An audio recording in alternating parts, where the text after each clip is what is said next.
Hello friends, नमस्कार। Universal public school YouTube channel में आप सभी का फिर से एक बार स्वागत है।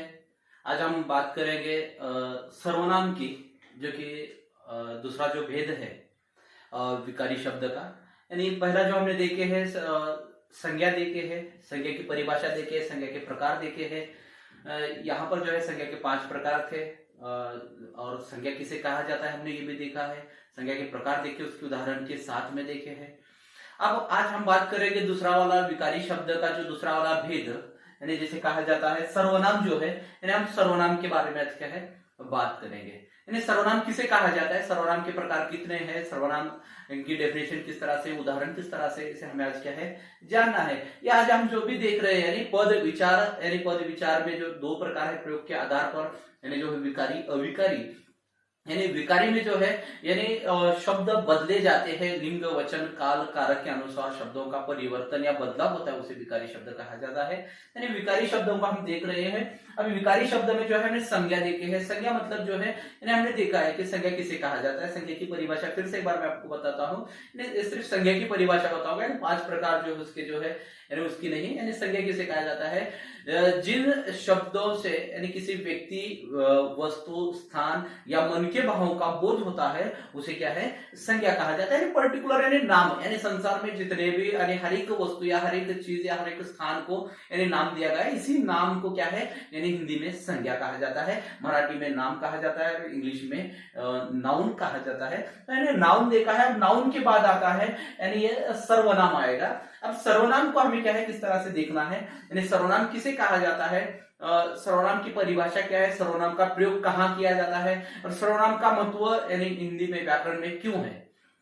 यानी अब सर्वनाम किसे कहा जाता है उसकी परिभाषा इस तरह से है, संज्ञा के बदले में प्रयुक्त होने वाले शब्दों को यानी सर्वनाम कहा जाता है, या फिर संज्ञा के स्थान पर प्रयुक्त होने वाले शब्दों को क्या है यानी सर्वनाम कहा जाता है। यानी इसीलिए इसको महत्व दिया गया है कि अगर एकाधी शब्द यानी हम बार बार उच्चारित कर रहे हैं, जैसे उदाहरण के तौर पर देखा गया यानी राम घर जाता है, राम खेलता है, राम पढ़ाई करता है, राम सोता है, राम हंसता है, राम यानी अन्य प्रकार से यानी शब्द में, वाक्य में या परिच्छद में, किसी एक परिच्छद में एक ही शब्द का बार बार प्रयोग किया जा रहा है, उसके लिए हम सर्वनाम शब्द का प्रयोग कर सकते हैं।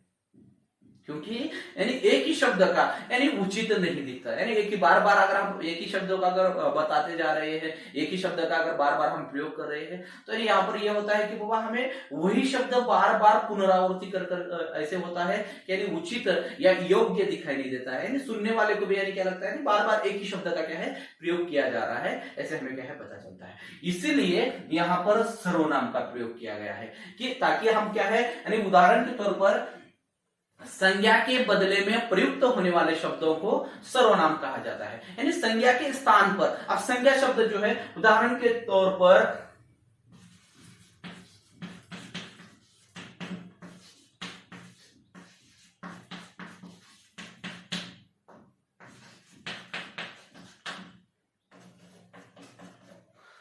अमोल पाठशाला जाता है, ये एक उदाहरण है। इसमें जो है अमोल भी है, पाठशाला भी है, संज्ञा है, नाउन है।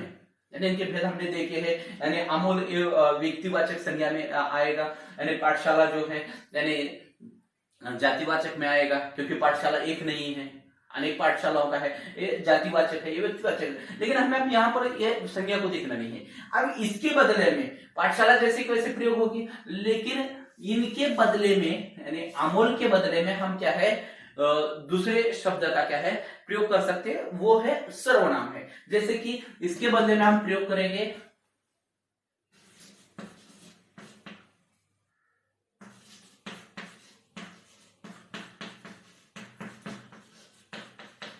वह पाठशाला जाता है, यानी यहां पर जो है वह शब्द का प्रयोग हुआ है, तो यानी वह शब्द ही क्या है यानी सर्वनाम शब्द है। यानी वह शब्द क्या है, वह पाठशाला जाता है, मैं पढ़ाता हूं, मैं खाना खाता हूं, यानी मैं या फिर वह या तुम, तुम्हें, और, किसे, कौन, कहां, किससे, कब, किस लिए, क्यों, ये सारे के सारे शब्द जो है यानी सर्वनाम शब्द कहलाते हैं। यानी इनके सर्वनाम की जो है यानी आगे हमें प्रकार भी देखना है। तो यानी यहाँ पर समझ कर लीजिए कि यानी ये अमोल शब्द है, यानी अमोल के नाम पर अमोल पाठशाला जाता है, अमोल खाना खाता है, ये बार बार अमोल का प्रयोग ना हो, अमोल के बदले में यानी हमें क्या है वह शब्द का प्रयोग कर सकते हैं। उसे घर जाना है, वह घर जा रहा है, यानी वह पाठशाला जा रहा है। यानी यहाँ पर जो है वह, उसे, उसने, तुम, तुम्हें, तुम्हें, यानी इनके प्रकार है। यानी सर्वनाम के प्रकारों में क्या है, यानी मैं किसके लिए प्रयोग किया जाता है, वह किसके लिए किया जाता है, वे किसके लिए किया जाता है, कौन किसके लिए किया जाता है, कब किसके लिए, ये सारे के सारे सर्वनाम की क्या है यानी भेदों में क्या है हमें देखना है। तो यहाँ पर सर्वनाम यानी उसकी परिभाषा आसान परिभाषा है, यानी संज्ञा के बदले में प्रयुक्त होने वाले शब्दों को सर्वनाम कहा जाता है। बस दूसरा कोई और इसकी क्या है यानी देखना नहीं आपको, यानी आसान परिभाषा है। यानी अब यहाँ पर अब संज्ञा है, संज्ञा के बदले में प्रयुक्त होने वाले शब्दों को, ये संज्ञा के बदले में यहां पर ये आमूल को निकालकर हम क्या करते हैं,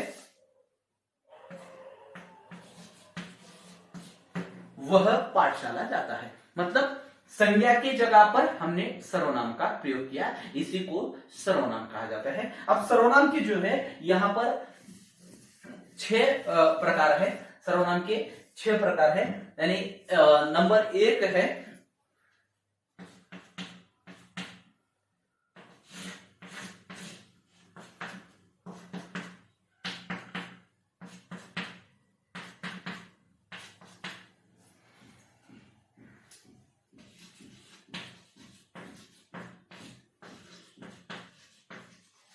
पुरुषवाचक सर्वनाम,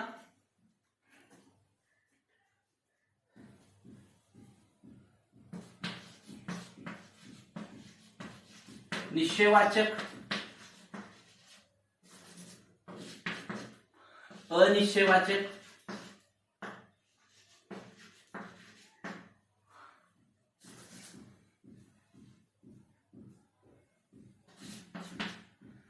पुरुषवाचक, निश्चयवाचक, अनिश्चयवाचक और संबंधवाचक।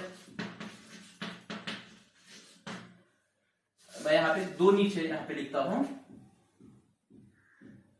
1 2 3 4। निश्चयवाचक होने के बाद यानी जो है प्रश्नवाचक,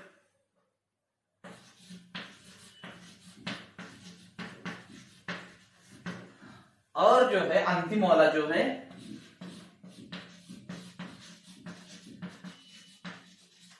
निजवाचक। यानी यहाँ पर सर्वनाम की कितने हैं 5 प्रकार है, संज्ञा के 4 है, यानी इसके संज्ञा के 5 है, यानी सर्वनाम के 6 प्रकारों में क्या है बांटा गया है सर्वनाम को। अब यहाँ पर जो है यानी हमें सबसे पहले पुरुषवाचक सर्वनाम को देखना है। यानी पुरुषवाचक है, निश्चयवाचक, अनिश्चयवाचक, संबंधवाचक, यानी प्रश्नवाचक और निजवाचक। ऐसे क्या है 6 प्रकारों में क्या है सर्वनाम को रखा गया है। तो हमें देखना है पहले आज यानी पुरुषवाचक सर्वनाम।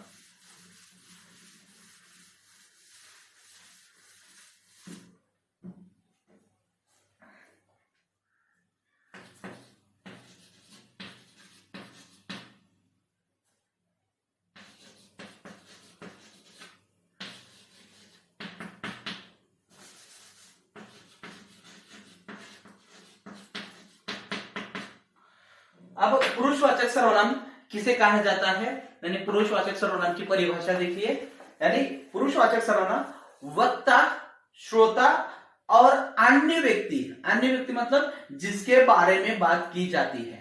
यानी वक्ता है, श्रोता है, वक्ता मतलब क्या है यानी बोलने वाला, श्रोता मतलब सुनने वाला, यानी वक्ता है या श्रोता है या अन्य व्यक्ति जिसके बारे में बात की जा रही है, उसके लिए जिन सर्वनाम शब्दों का प्रयोग किया जाता है उसे पुरुषवाचक सर्वनाम कहा जाता है। मतलब अब वक्ता है, वक्ता मतलब क्या है भाषण देने वाला है और भाषण सुनने वाले हैं, या फिर आपस में बोलने वाला और सुनने वाला अन्य तीसरे व्यक्ति के बारे में बातचीत की जा रही है, उसके लिए भी जिन सर्वनाम का प्रयोग किया जाता है उसे पुरुषवाचक सर्वनाम कहा जाता है। अब यहां पर जो है पुरुषवाचक सर्वनाम आपको समझ में आया होगा। अब इसके भी जो है यानी एक उदाहरण देखेंगे।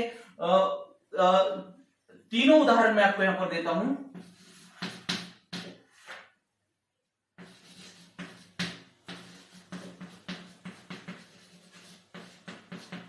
मैं घर जाता हूं,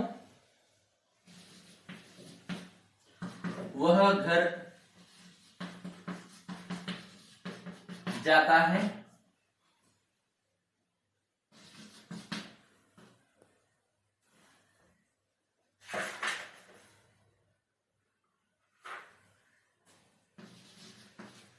वे घर जाते हैं, या फिर वे घर गए हैं। यानी यहां पर जो है यानी तीन सर्वनाम का उदाहरण मैंने दिया है। यहां पर एक पुरुषवाचक में तीन, पुरुषवाचक की फिर से तीन प्रकार है। यानी एक है उत्तम पुरुष, दूसरा है मध्यम पुरुष और तीसरा है अन्य पुरुष। मतलब इंग्लिश में जैसे कि first person, second person, third person, जैसे कि उत्तम, मध्य और अन्य, ऐसे तीन प्रकार है। यानी ये उदाहरण जो है उत्तम पुरुष का उदाहरण है। मतलब उत्तम पुरुष मतलब यानी उत्तम पुरुष किसे कहा जाता है उसे भी हम देखेंगे। यानी उसके बाद ये मध्यम पुरुष का है और तीसरा वाला जो है अन्य पर्सन, यानी कि दोनों तो बात कर रहे हैं लेकिन तीसरे व्यक्ति के बारे में क्या है यानी बात की जा रही है, इसीलिए उसे अन्य पर्सन कहा जाता है। तो यहाँ पर हमें देखना है यानी पुरुषवाचक सर्वनाम किसे कहा जाता है। तो हमने देखे हैं श्रोता, वक्ता या अन्य किसी व्यक्ति के बारे में जिन सर्वनाम शब्दों का प्रयोग किया जाता है उसे पुरुषवाचक सर्वनाम कहा जाता है। मतलब बोलने वाला, सुनने वाला या अन्य किसी के बारे में जिन सर्वनाम शब्दों का प्रयोग किया जा रहा है उसे यानी क्या कहा जाता है यानी पुरुषवाचक सर्वनाम कहा जाता है। यानी तीनों उदाहरण यहाँ पर दिया है। अब तीनों उदाहरण के यानी पुरुषवाचक सर्वनाम के तीन प्रकारों में क्या है बांटा गया, यानी भेद है तीन प्रकार। यानी सबसे पहले यानी तीन प्रकार कौन से है। एक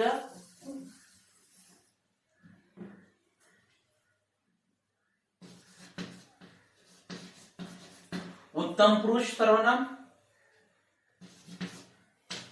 दो मध्यम और तीसरा है यानी अन्य यानी third person, first, second, third. यानी तीनों के लिए यानी यहां पर तीन सर्वनामों का क्या है प्रयोग किया जा रहा है। यानी यहां पर जो है उत्तम, मध्यम, अन्य तीन प्रकार का है। पुरुषवाचक के तीन प्रकार पढ़ते हैं यानी पुरुषवाचक के हैं यानी तीन प्रकार। अभी हमें देखना है उत्तम पुरुष सर्वनाम किसे कहा जाता है। सबसे पहले उत्तम पुरुष सर्वनाम किसे कहा जाता है इसे हम समझेंगे, उसके बाद उसके दो प्रकारों को भी क्या हमें समझना है। उत्तम पुरुष बोलने वाला अपने लिए जिन सर्वनाम शब्दों का प्रयोग करता है यानी उसे क्या है उत्तम पुरुष सर्वनाम कहा जाता है। या फिर वक्ता अपने लिए जिन सर्वनाम शब्दों का प्रयोग करता है उसके लिए क्या है उत्तम पुरुष सर्वनाम कहा जाता है। उत्तम मतलब फर्स्ट पर्सन, यानी जैसे कि खुद, मैं, हम, ये जो शब्द है यानी उत्तम पुरुष सर्वनाम के उदाहरण है। मैं घर जाता हूं, हम पाठशाला जाएंगे, यानी जैसे कि हम मतलब हम सबके लिए, यानी आप सोचेंगे मतलब हम है तो मतलब सबके लिए नहीं है, मतलब हम, मैं भी उसके अंदर से ही क्या है एक हूं जो कि हमारे लिए, सबके लिए सर्वनाम का प्रयोग कर रहा हूं। मतलब हम उत्तम पुरुष ही है, हम किसी को नहीं बता रहे, हम अपने लिए क्या है यानी अपने खुद के लिए, अपने लिए क्या है सर्वनाम का प्रयोग कर रहे हैं। मैं घर जाता हूं, हम घर जाते हैं, यानी यहां पर जो है यानी उत्तम पुरुष सर्वनाम हो गया।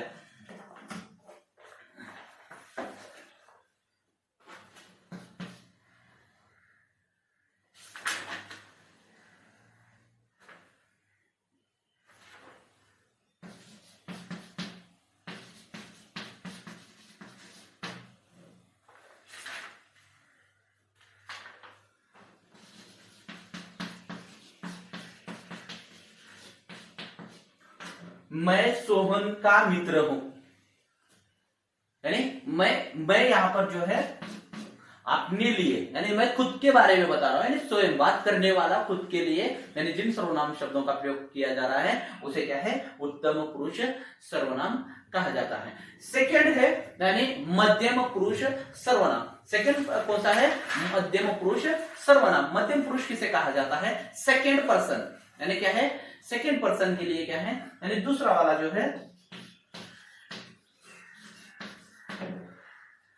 मध्यम पुरुष सर्वनाम। यानी यहां पर जो है सुनने वाला या श्रोता, सुनने वाला या श्रोता अपने लिए जिन सर्वनाम शब्दों का प्रयोग किया जाता है उसे क्या है, यानी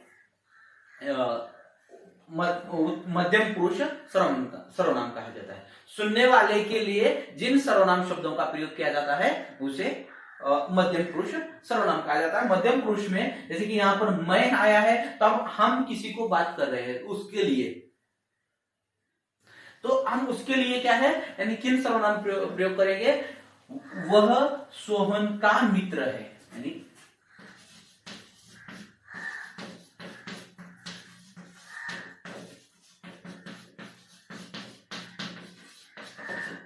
अब मैं बता रहा हूं कि मतलब सुनने वाला है, यानी उसके लिए, सुनने वाले के लिए मैं क्या है प्रयोग कर रहा हूं, उस सामने वाले व्यक्ति के लिए। बोलने वाला, सुनने वाले के लिए जिन सर्वनाम शब्दों का प्रयोग किया जा रहा है वह सोहम का मित्र है, यानी वह सोहम का मित्र है। यानी यहां पर जो है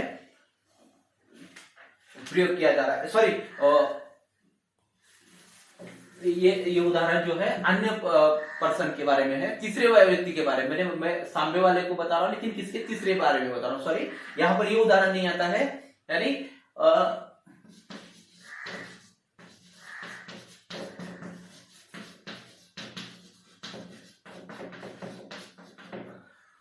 तुम्हारा नाम क्या है, मतलब हम सामने वाले से यानी बात कर रहे हैं। यानी पहले वाला उदाहरण जो है गलती से, यानी मैं थर्ड पर्सन यानी अन्य पुरुषवाचक सर्वनाम का उदाहरण मध्यम पुरुष में दिया था, गलती के लिए क्षमा।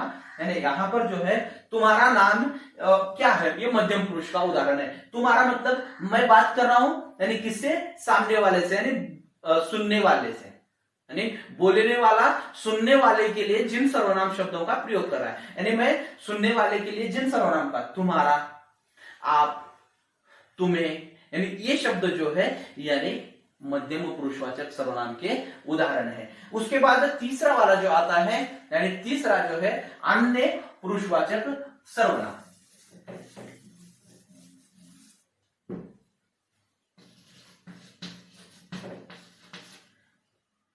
अन्य पुरुषवाचक, अब यहां पर जो है ना बोलने वाला अपने लिए, ना सुनने वाले के लिए, यानी तीसरे के लिए है।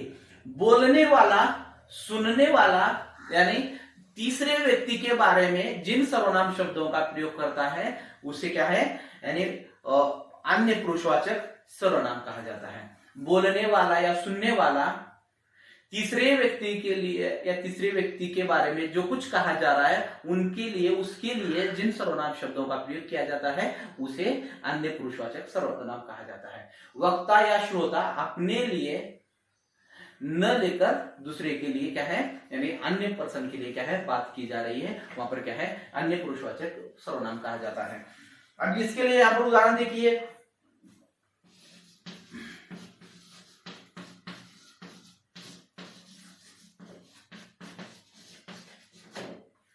यानी उदाहरण यहां पर, वह बाहर खड़ा है, मैं द्वितीय व्यक्ति से बात कर रहा हूं, यानी प्रथम पुरुष मध्यम पुरुष से क्या है, यानी बात किया जा रहा है। उत्तम पुरुष और मध्यम पुरुष दोनों में बातचीत हो रही है, लेकिन बातचीत अपने लिए नहीं कर रही है, तीसरे व्यक्ति के बारे में क्या है बात हो रही है। वह बाहर खड़ा है, मतलब मैं बात कर रहा हूं, यानी वह बाहर खड़ा है, मतलब तीसरे व्यक्ति के बारे में क्या है बताया जा रहा है। तो यहाँ पर अन्य पुरुषवाचक सर्वनाम हुआ है। अब उसके बाद जो है, यानी यहाँ पर 3 प्रकार हो गए। अब उसके बाद आता है सेकंड वाला जो है निश्चयवाचक सर्वनाम, यानी सेकंड सर्वनाम का सेकंड प्रकार जो है निश्चयवाचक सर्वनाम। यानी ये तीनों भी समझ में आया, मतलब उत्तम पुरुष, मध्यम पुरुष और अन्य पुरुष। उत्तम पुरुष की परिभाषा, बोलने वाला अपने लिए जिन सर्वनाम शब्दों का प्रयोग करता है उसे क्या है उत्तम पुरुष कहा जाता है। मैं पढ़ाता हूं।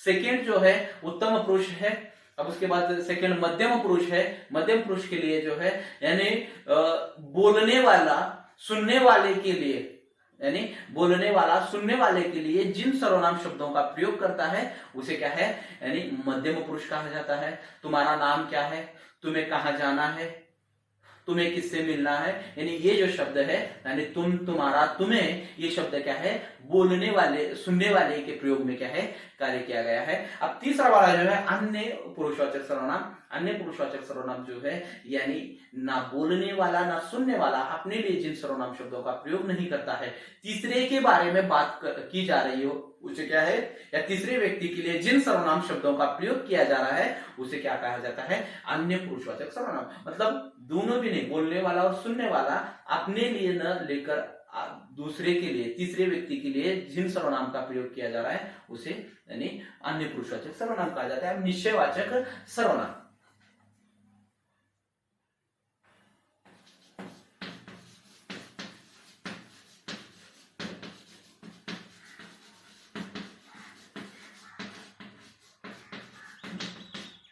निश्चयवाचक सर्वनाम। अब यहां पर देखिए निश्चित रूप से, यानी यहां पर क्या है, पता चलना चाहिए हमें निश्चयवाचक सर्वनाम जिसे कहा जाता है। यानी यहां पर देखिए परिभाषा उसकी निश्चयवाचक की, जिस सर्वनाम से पास की या दूर की वस्तुओं का निश्चय पूर्वक बोध होता, यानी जिस सर्वनाम से पास की या दूर की वस्तुओं का निश्चय पूर्वक बोध होता है उसे निश्चयवाचक सर्वनाम कहते हैं। पास की या दूर की, हमें किसी वस्तु को निश्चित रूप से हमें पता चलता हो, पास है या दूर है, लेकिन हम उसे देखने के बाद क्या है, दूर की भी रहने दो या पास की होने दो, लेकिन हम उसे देखने के बाद हमें यह पता चलता हो कि वो निश्चित रूप से क्या है, ये वस्तु, ये इसका नाम ये है। तो ऐसे सर्वनाम को क्या है, निश्चयवाचक सर्वनाम कहा जाता है। निश्चित रूप से पता है, निश्चित मतलब कंफर्म हम बता सकते कि मतलब यहां पर क्या है, और अनिश्चित मतलब क्या है, हम निश्चित रूप से क्या है उस वस्तु का या नाम नहीं बता सकते, दूर या पास की वस्तु का नाम। यानी यहां पर उदाहरण देखिए, ये फूलों के पौधे हैं,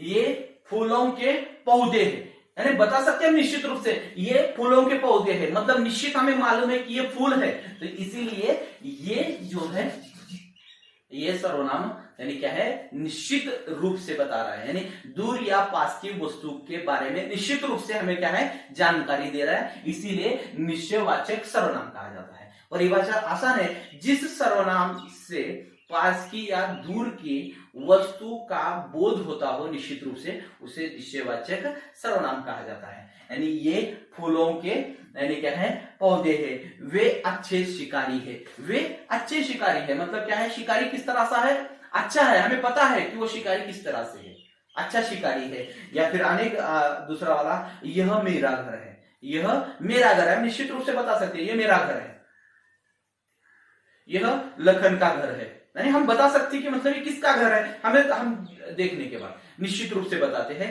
यानी दूर या पास की वस्तु का निश्चित रूप से हमें बोध होता हो उसे निश्चयवाचक सर्वनाम कहा जाता है। अब उसके बाद जो है यानी तीसरा वाला जो प्रकार है सर्वनाम का,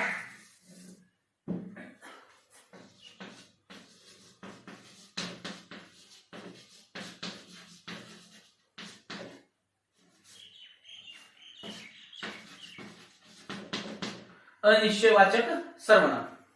अब अनिश्चय मतलब देखिए यहां पर अनिश्चित रूप से क्या है, पता चलता है, जिस शब्द के द्वारा किसी निश्चित व्यक्ति या वस्तु का बोध नहीं होता, यानी जिस शब्द से यानी किसी निश्चित वस्तु या यानी क्या है व्यक्ति का बोध नहीं होता उसे क्या कहा जाता है, यानी अनिश्चयवाचक यानी क्या कहा जाता है, सर्वनाम कहा जाता है। किसी निश्चित रूप से किसी वस्तु या व्यक्ति का बोध न होता हो, और निश्चित में किसी वस्तु या व्यक्ति का निश्चित रूप से बोध होता है उसे क्या है, दूर या पास की वस्तु का हम क्या है, निश्चित रूप से बता सकते हैं, उसे निश्चयवाचक कहा जाता है। और अनिश्चय में किसी वस्तु या व्यक्ति को हम निश्चित रूप से यानी बता नहीं सकते उसे क्या है, अनिश्चयवाचक सर्वनाम कहा जाता है। अनिश्चित मतलब क्या है, निश्चित रूप से हमें कंफर्म नहीं है कि मतलब कौन है, बाहर कोई खड़ा है, अब बाहर कौन खड़ा है हमें पता है क्या, पता नहीं है, बिल्कुल भी नहीं है कि मतलब बाहर कौन है, यानी कौन है पता नहीं है। इसीलिए यहाँ पर कोई शब्द जो है यानी क्या है, अनिश्चित रूप से क्या है, यानी यहाँ पर अनिश्चित का उदाहरण यानी होता है। वे किसी से बात कर रहे थे, वे किसी से बात कर रहे थे, किसी से मतलब किससे बात कर रहे थे पता है हमें,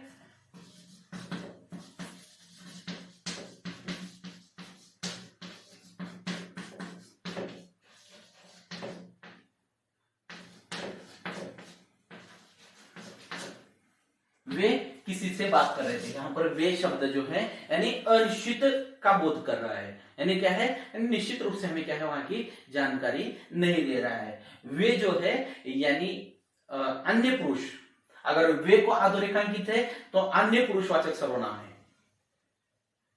अन्य पुरुषवाचक सर्वनाम, first person, second person, third person. Third मतलब वे घर जा चुके होंगे, यानी मतलब हम दोनों बात कर रहे हैं लेकिन तीसरे व्यक्ति के बारे में बात कर रहे हैं, इसलिए वे शब्द का प्रयोग है। लेकिन यहाँ पे वे को अधोरेखांकित नहीं है तो किसी को, यानी वे किसी को बात कर रहे थे, वो पता नहीं है हमें किससे बात कर रहे थे, लेकिन किसी से बात जरूर कर रहे थे, इसलिए किसी से बात कर रहे थे। यह अनिश्चयवाचक सर्वनाम का उदाहरण है, यानी किसी से, या फिर देखिए किसी से, कोई, कुछ, कई लोग नारे लगा रहे थे। कितने लोग थे पता नहीं है, निश्चित रूप से हमें पता नहीं कि कई लोग नारे लगा रहे थे, कई लोग थे यानी पता नहीं है हमें, निश्चित रूप से नहीं है। यानी यहाँ पर जो है निश्चित और अनिश्चित में अंतर यही है कि निश्चित मतलब जहां पे निश्चित रूप से हमें पता चलता हो किसी वस्तु या व्यक्ति के बारे में, तो उसे क्या है, निश्चित व्यक्तिवाचक निश्चयवाचक सर्वनाम कहा जाता है। और दूसरा वाला अनिश्चित, यानी जहां पे हमें निश्चित रूप से पता नहीं चलता हो, वहां पे अनिश्चयवाचक सर्वनाम कहा जाता है। तो अब चौथा वाला प्रकार जो है,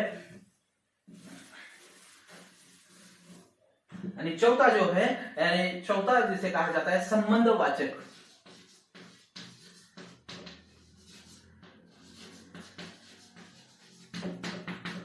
संबंधवाचक सर्वनाम। संबंधवाचक सर्वनाम किसे कहा जाता है, जिन सर्वनाम शब्द एक दूसरे के साथ संबंध बताते हैं उन्हें संबंधवाचक सर्वनाम कहा जाता है। अब देखिए यहाँ पर जिन सर्वनाम शब्द ये एक दूसरे के साथ संबंध बताते हैं उसे क्या है, संबंधवाचक सर्वनाम कहा जाता है। जैसे जैसी करनी वैसी भरनी, जैसी और वैसी दोनों का आपसी यानी संबंध बता रहे हैं, जैसी करनी वैसी भरनी, या फिर जैसा देश वैसा वेश, यानी यहां पर जो है जो चाहिए सो लीजिए, या फिर अशोक जो कहता था वही करता था, मतलब यानी जो और वही, या फिर जैसा वैसा, या जैसी करनी वैसी भरनी, यानी ये शब्द जो है यानी एक दूसरे के साथ संबंध दर्शा रहे हैं, यानी संबंध दर्शा रहे हैं, इसलिए यहाँ पर क्या है, संबंधवाचक सर्वनाम कहा जाता है। जैसे उदाहरण के तौर पर लीजिए,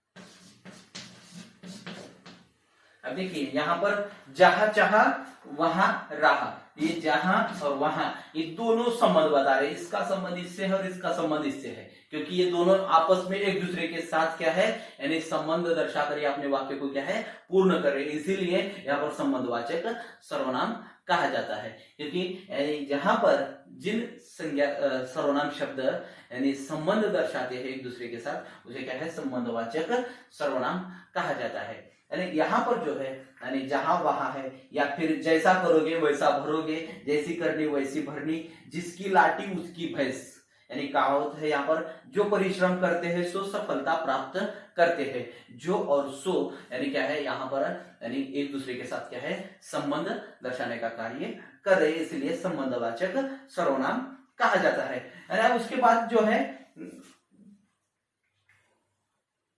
पांचवा जो देखिए यहाँ पर प्रश्नवाचक सर्वनाम।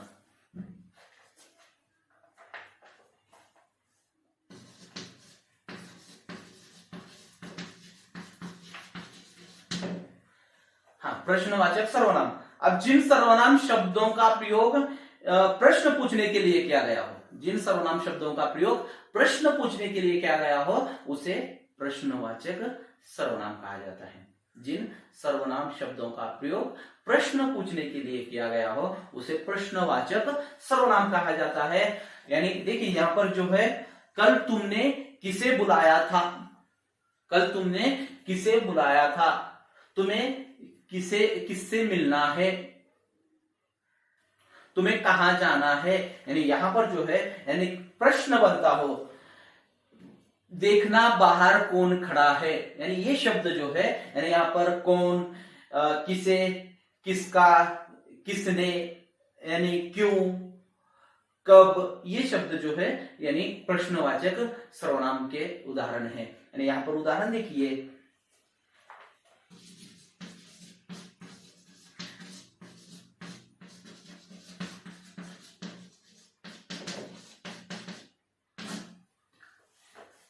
यह कोट किसका है, यानी किसका, यहां पर ये शब्द क्या है, प्रश्न निर्माण करने का कार्य है। यानी अंतिम जो है यानी हर एक वाक्य के अंदर जहां पर प्रश्नवाचक सर्वनाम का प्रयोग होता है वहां पर क्या है, अंतिम क्वेश्चन मार्क का क्या है, प्रयोग किया जाता है। तो यहाँ पर यह कोट किसका है, किसका यानी पूछा गया है, सवाल